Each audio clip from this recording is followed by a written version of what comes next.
तो वहीं चारधाम यात्रा का शुभारंभ कर सीएम पुष्कर सिंह धामी ने लोगों को संबोधित करते हुए कहा कि सभी श्रद्धालु यात्रा करेंगे। आप अफवाहों पर ध्यान न दें, साथ ही श्रद्धालुओं पर हेलीकॉप्टर से पुष्प वर्षा भी की जाएगी। हमें चिंता है, आप देख रहे होंगे जहां पंजीकरण को लेकर भी तमाम प्रकार से लोगों ने अपनी अपनी बातें करी हैं, लेकिन हमने तय किया है कि एक भी यात्री जो उत्तराखंड देवभूमि में यात्रा के लिए आएगा उसके एक एक व्यक्ति के दर्शन होंगे, कोई एक भी बिना यात्रा के वापस नहीं जाएगा। और कुछ हमको वहां के होटल से और ऑपरेटरों के माध्यम से जो सुझाव मिले हैं कि उसकी कैंपिंग की व्यवस्था हटा दीजिए, तो हम इस पर भी विचार कर रहे हैं कि अगर इस यात्रा में कहीं कोई किसी प्रकार की न्यूनता आ रही है या कहीं पर कोई कमी हो रही है तो हम इस पर विचार करके उसको भी आज ही निर्णय कर देंगे कि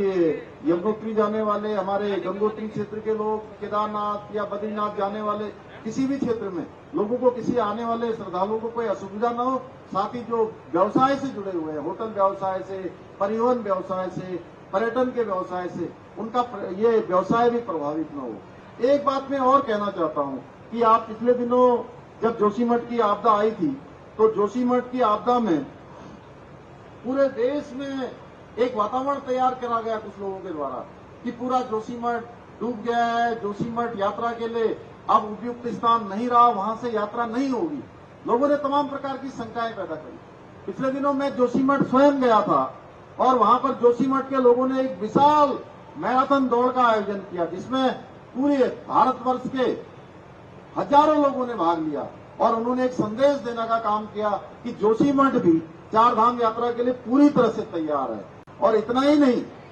जो लोग कह रहे थे कि वहां के सारे होटल अब रहने लायक नहीं है, वहां पर कैसे लोग रहेंगे, कैसे यात्री यात्रा करेंगे, तो मैं आपको बताना चाहता हूं, हमने जब आंकड़े निकाले हैं इसके, इस आंकड़े में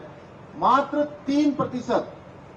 होटल के रहने के स्थान में कमी आई है। यानी कि अगर 100 कमरे पहले लगते थे, 100 कमरे यात्रियों के काम आते थे, तो अब 97 कमरे आएंगे। 3 कमरे ही, मात्र 3% ही अफेक्टेड हुए हैं। इसमें कोई किसी प्रकार की और नहीं है, पूरा उत्तराखंड तैयार है। इस बार हमने सरकार की तरफ से चारधाम यात्रा पर आने वाले श्रद्धालुओं के स्वागत में पिछली बार जैसे कांवड़ यात्रा में हेलीकॉप्टर से उनका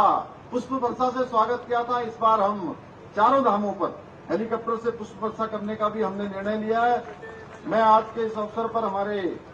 सफाई कर्मचारियों से लेकर सुरक्षा में तैनात रहने वाले प्रत्येक पुलिस के जवान और प्रशासनिक अधिकारी से, सभी से मैं अपील करता हूं कि वे लोग ऐसा श्रेष्ठ कार्य करें जिससे यात्रा में आने वाले किसी भी श्रद्धालु को किसी भी असुविधा का सामना